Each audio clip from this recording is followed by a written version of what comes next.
Given the current pace of inflation for wide receiver contracts in the NFL, the Tampa Bay Buccaneers and Green Bay Packers both need to act fast before they find themselves priced out of contention to re-sign two of their very own players. That and more coming up on today's episode of Locked On NFL.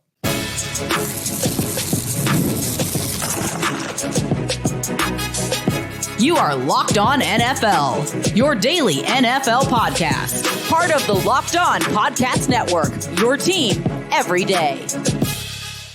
And welcome into this Friday episode of Locked On NFL, your daily podcast covering the National Football League, all part of the Locked On Podcast Network, your team every day. Thanks so much for making Locked On NFL your first listen or your first view today and every day. Don't forget, you can subscribe for free on YouTube or wherever you're listening to this podcast. I'm David Harrison. He's Tony Wiggins, both of us credentialed members of the media. He's covering the Jacksonville Jaguars. I got you locked down for the Washington Commanders. We've both been doing it for a little bit of a long time, close to a decade for me, a little over a decade for Tony. We're all part of the Locked On NFL family, which is here for you every Monday through Friday, along with our everydayers. And as always, everydayers, we appreciate your continued support for everything going on at Locked On. On today's episode, we're going to talk about the new look Patriots, but really the same activity, right? Everything, all the actions look like the same old Pats up there in New England. We're also going to talk about the Kansas City Chiefs potentially moving out of Missouri. Is that possibly going to happen? Is it really going to happen? And who else would be weird or unthinkable to leave their current homes? But we're going to start this conversation off with wide receivers, because the wide receiver market is exploding. As they say, inflation is happening very, very quickly. And there are two teams, the Tampa Bay Buccaneers and the Green Bay Packers, that we think need to move very quickly to get ahead of this surging market of wide receiver contracts. So if we go back to 2022's offseason, just 2 years ago, 2022, Tyreek Hill signed a 4-year deal worth $30 million annual average value, a record at the time, record contract for the Cheetah.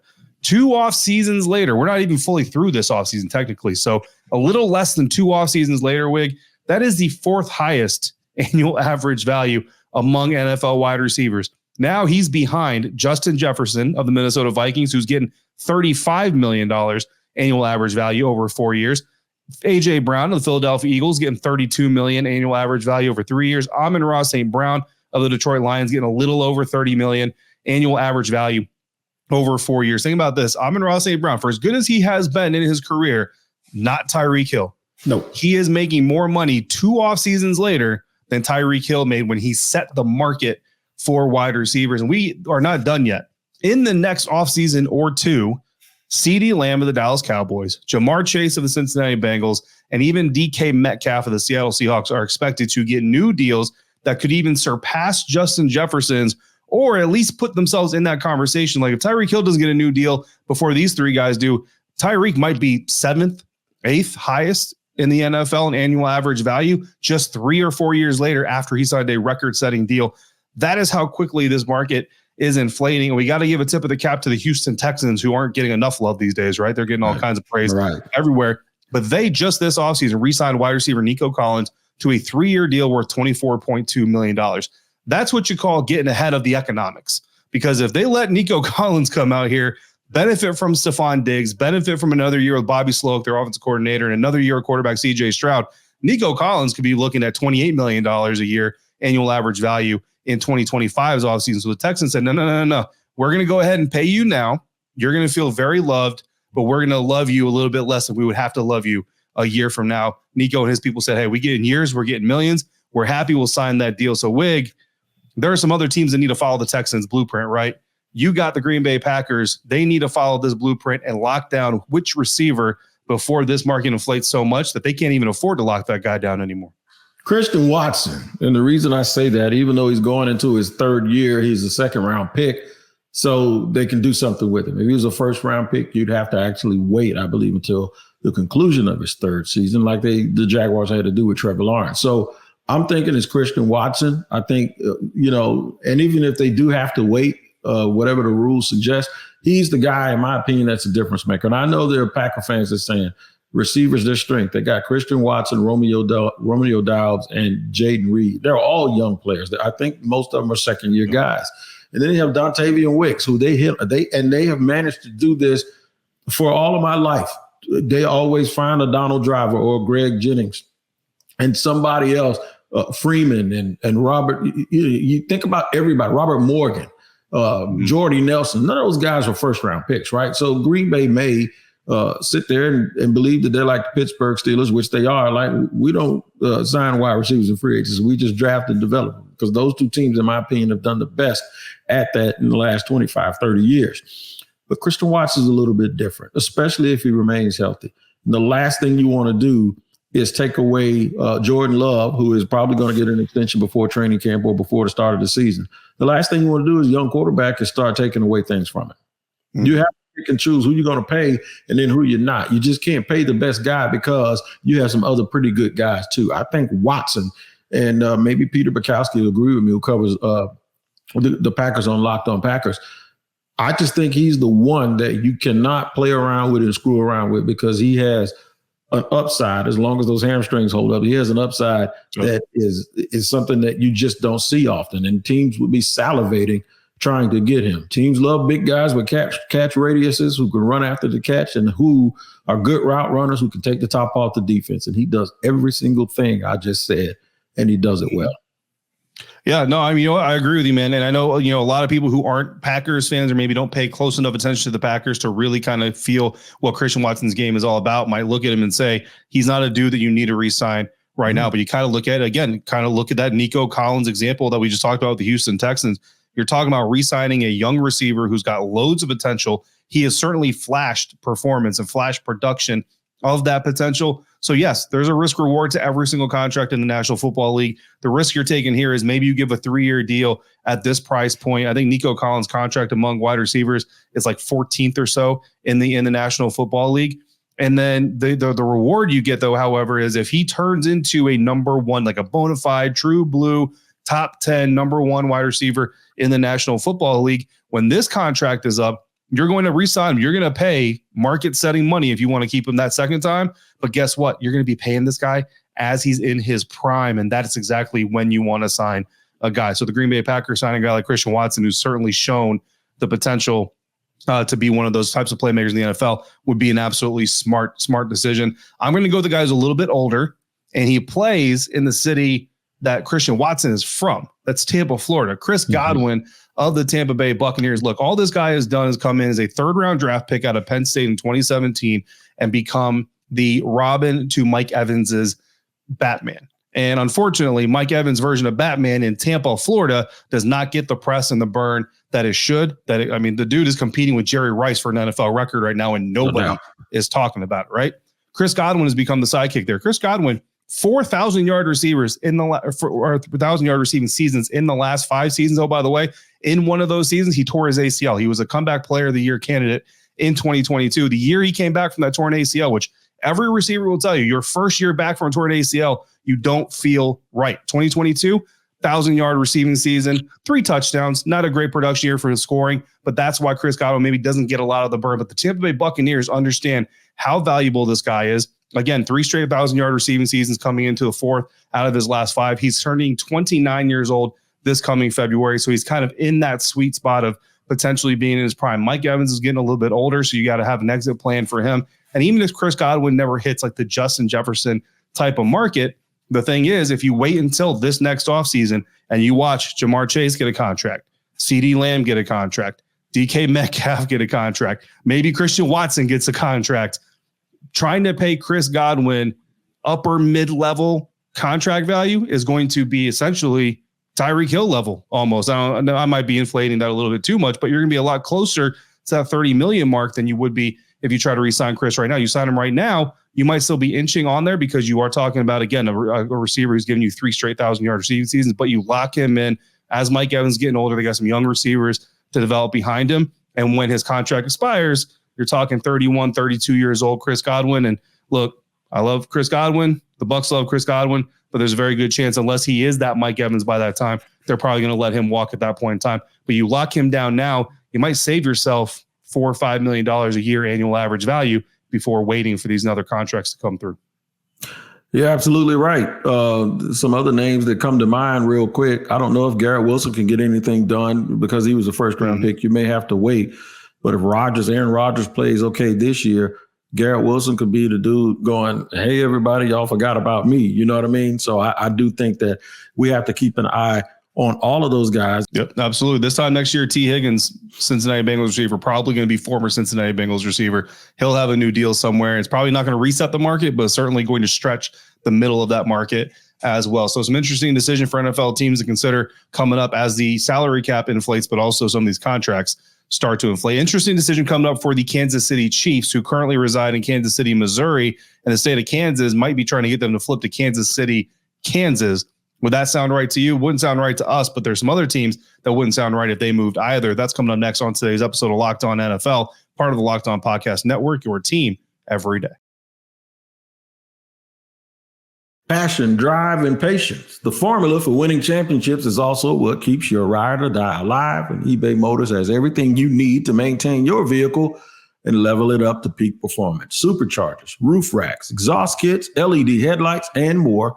Whether you're into speed, power, or style, eBay Motors has you covered. With over 122 million parts for your number one ride or die, you'll always find exactly what you're looking for.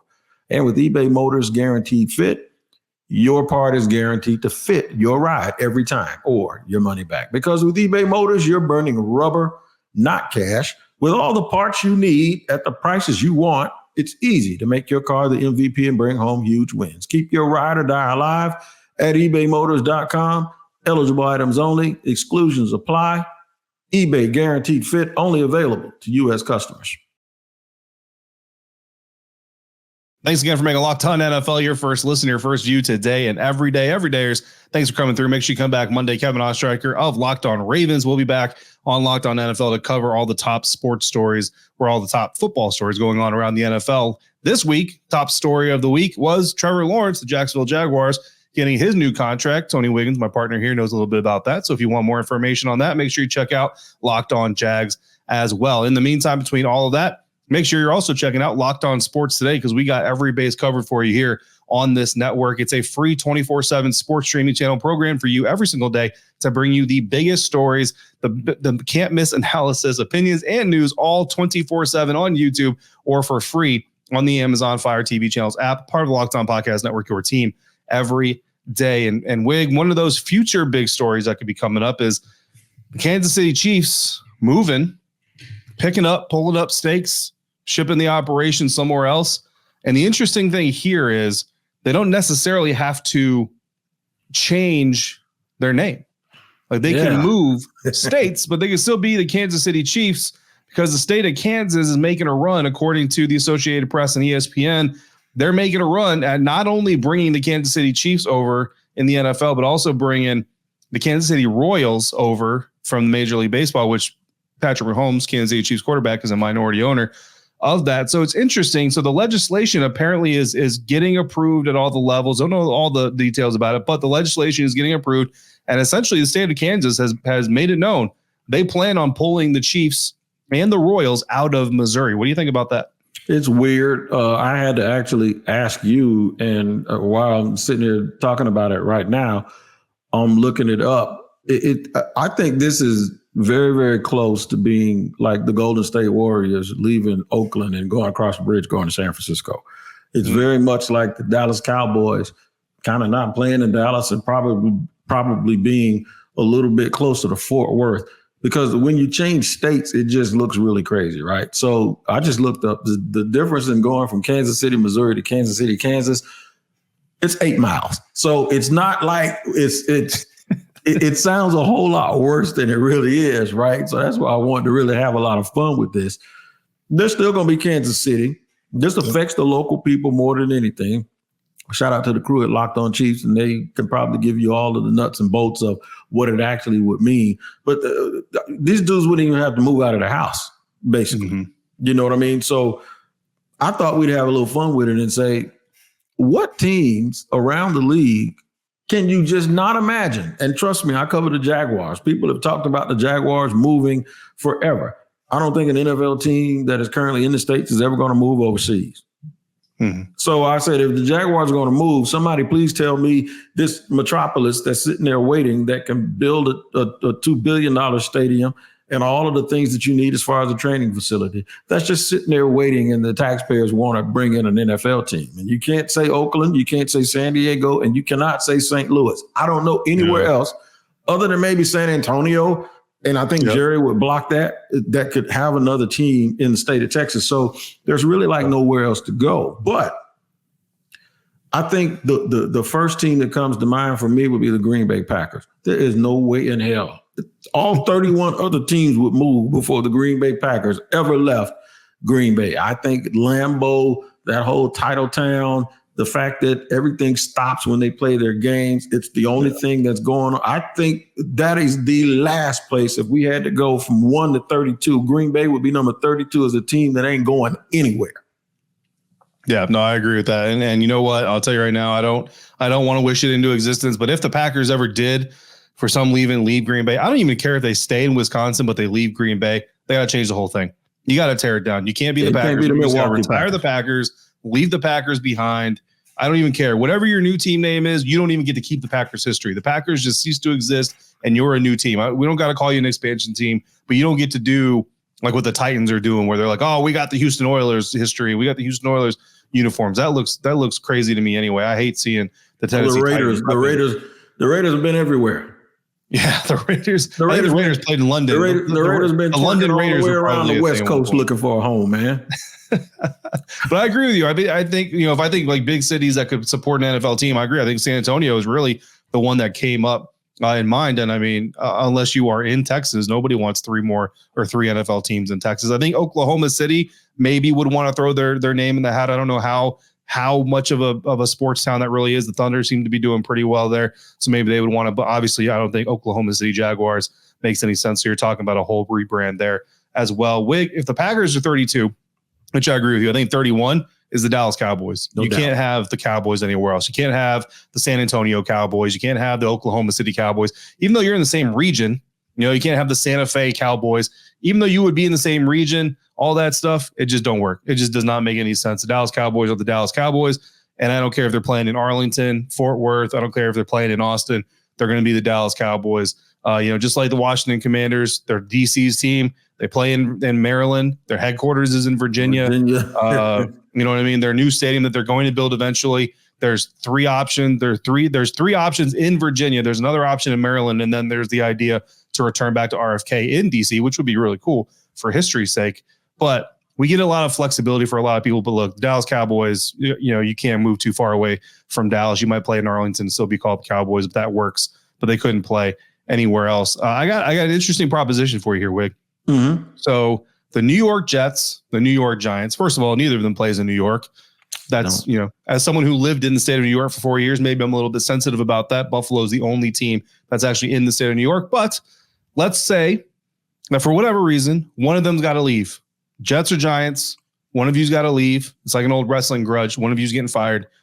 Which one of those teams are you most comfortable leaving the New York, New Jersey area if they have to? So one of my guy who used to be my business partner, and he was a close friend of mine at the time, explained this to me. And he did it using both baseball and football. He says, if you're a Giants fan, you're a Yankees. No, you're. I think Giants and Mets. It's Giants and Mets, and it's Yankees and Jets, because that's what he was. He's a Jet fan and a Yankee fan. Yeah. If that's the case, then the Giants will be the team hauling the tail out of there, because ain't no way. And he's flat out told me this. While the Giants have had more success, the Jets are known as the tailgaters. And I'm only telling you what the dude from Long Island, guy from Long Island told me now, from Brentwood in Long Island, who went to every Jets game and cooked his hot dogs, no matter what the weather was in the parking lot. He told me that Jets games are a different experience than Giants games. And I asked him, is it like the Cubs and the White Sox? He said, no, it ain't that bad now, because the Giants have won a lot of stuff. But he says the Jets fans, just think about the draft. They show up. You don't see Giants fans at the draft like that, but Jets fans are buck wild. So that even though they don't have the winning and the trophy, their history is really, really substantial. I think the Giants would be the team to leave. I think they welcome the Giants getting out of there before they welcome the Jets. That's an interesting take on him. I'm actually going to pay attention to that a little bit. I've covered a couple of Giants games in New York. I've never covered a Jets game in New Jersey, I should say. I've got a preseason game in New Jersey. I want to see how the Jets preseason tailgate environment compares to the Giants regular season environment. Because if that's true, I think that could be an interesting comparison. I think Chicago Bears, Buffalo Bills, two more teams that I think would be hard to imagine them playing anywhere else. Something else that would be hard to imagine is New England Patriots changing. It just seems like yesterday, Tom Brady, Bill Belichick were pretty much running the National Football League. Now, neither of them are even in the NFL today. And Pittsburgh is another. I think Pittsburgh is in my top 6. Yeah, Pittsburgh is another one. But as much as has changed around the New England Patriots, there's a lot that hasn't changed about the New England Patriots. We're going to talk about that next coming up on today's episode of Locked On NFL, part of the Locked On Podcast Network, your team every day.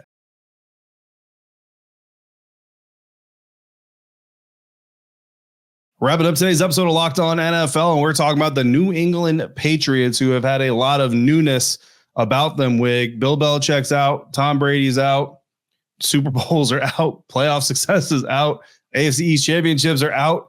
But as much has changed around the New England Patriots, there's a lot that's staying the same. They just re-signed Ramondre Stevenson, their running back, to a contract extension. And Wig, it's just one more step in the way that tells you same or new Pats, new looks, new players, new coaches, same old Patriots. Yeah, they signed a lot of offensive linemen and receiver that was hurt in the offseason, and safeties and running backs. Just look, they went and got Antonio Gibson. I'm like, I know y'all like guys that can catch the ball out of the backfield, but they've kind of been doing this thing the same way for an awful long time, getting these veterans. You know, they love, and I hate to say this about guys because the number 7, if I go talent-wise, 1 through 10, 7's good. 7, you'll have a nice long career and make you some money. But New England seems to love a team full of 7s. They ain't never trying to really – I thought they were going to draft Marvin Harrison Jr. They're never really trying to get that guy. And I just have to remind myself, when they had Randy Moss and Tom Brady threw 50 touchdowns, they didn't win.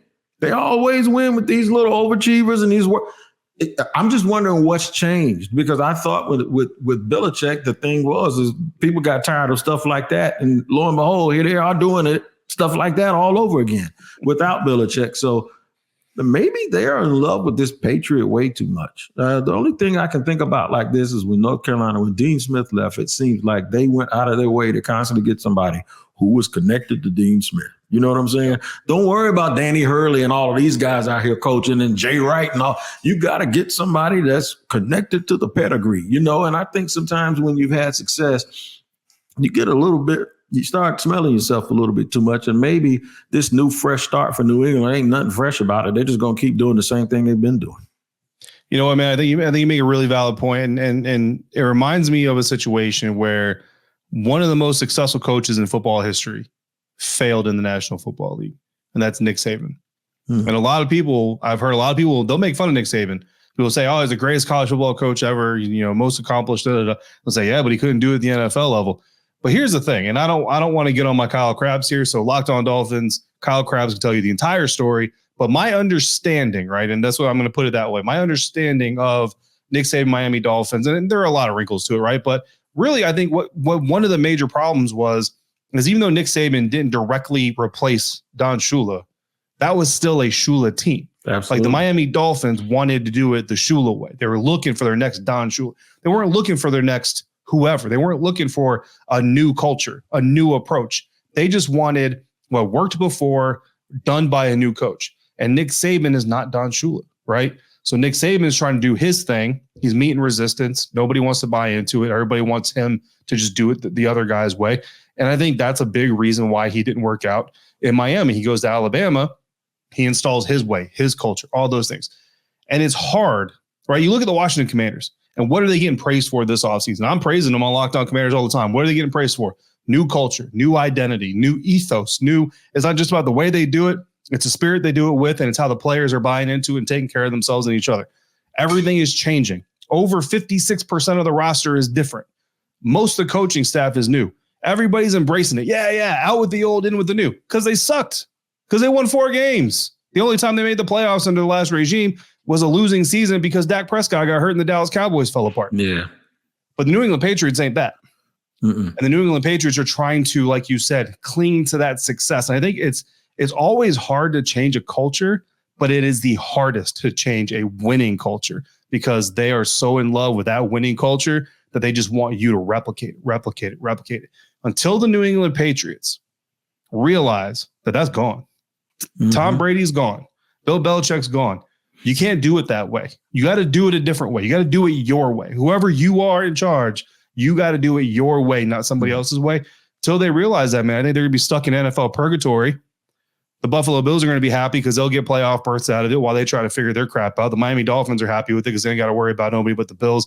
And the New York Jets are just hoping that Aaron Rodgers can drag everybody across the finish line into the postseason. So, yeah, I think the Pats are stuck, like you said, in their ways. And I think that the Miami Dolphins and Nick Saban are a very classic example of that. I think you look at like Kevin Seifert in the San Francisco 49ers when he took over for the great Bill Walsh. I think that's another example of it. I mean, hell, you can even look at Barry Switzer taking over for Jimmy Johnson. As much as Jimmy and Jerry Jones went at each other, Jerry basically wanted Barry Switzer to be a more ownership-friendly Jimmy Johnson. And when it got old, Barry bounced out. Yeah, they won a Super Bowl with Barry. They basically were coaching themselves, from what I understand. And I'm glad you mentioned Jimmy, because when you mentioned Nick Saban, I can give you a true story. I went to the Jaguars 62-7 shellacking of the Miami Dolphins back in I think it was 1999, right? 1998, 98, 99. And no, it might have been 97, right? Mm-hmm. But we were walking into the turnstile, and a Miami fan was so disgusted. He said, "Bring back Shula." And I couldn't help myself. I turned around and like, why? What do you want him back for? He wouldn't have done nothing with the same thing would have happened. No, it wouldn't have. I said, the coach you got, Jimmy Johnson, he just won 2 Super Bowls in Dallas. And you should know him because he also won a national championship in Miami. So what do you would be willing? This dude doesn't even have enough cachet because you want Shula so bad that you're screaming for Don Shula after a 62-7 loss when that's a guy who just did something in the last 2 years that Shula hadn't done in over a decade and a half or almost 2 decades. And you're still sitting here screaming for Don Shula. And the last time Don Shula went to the Super Bowl in '84, he got thumped. So my thing is, this is damn near 15 years later, and you still wouldn't let it go. And to me, I found that to be alarming. So Nick Saban didn't stand a chance. And you're right, because people can't let go of the thing that they consider what they're used to. Unless you're the Pittsburgh Steelers. They've had 3 coaches my whole life, and all 3 of them won Super Bowls. Chuck Noll, Bill Cowher, and now Mike Tomlin. I mean, they're the only team that can do that. And to me, as a grown man, that is still the most astronomically great thing that I could ever say about a franchise. I'm 55. They've had 3 coaches. The Jaguars have had 3 coaches in 5 years. They've had 3 coaches in my life, and they've all won Super Bowls. Yep. I mean, I can never remember a time where the Pittsburgh Steelers were just the worst team in the NFL. Like I've never known that to be a thing. So a lot of things going on in New England, but a lot of things are not changing in New England. That's how we're going to wrap up today's episode. Make sure you come back on Monday. Kevin Ostreicher, Locked On Ravens. We'll be back with a whole new episode of Locked On NFL. Make sure you subscribe, turn on notifications, auto downloads, all the good stuff for your second listen. Check out Tony on Locked On Jags. Check me out at Locked On Commanders, or stay right here and head on over to Locked On Sports Today, the first ever 24/7 live sports streaming channel on YouTube. And as always, thank you for making Locked On NFL your first listen of the day, every dayers. Thanks for coming through on a regular basis like you do. For Tony Wiggins, I'm David Harrison, and we will see you right back here next week for another episode of Locked On NFL, part of the Locked On Podcast Network, your team every day.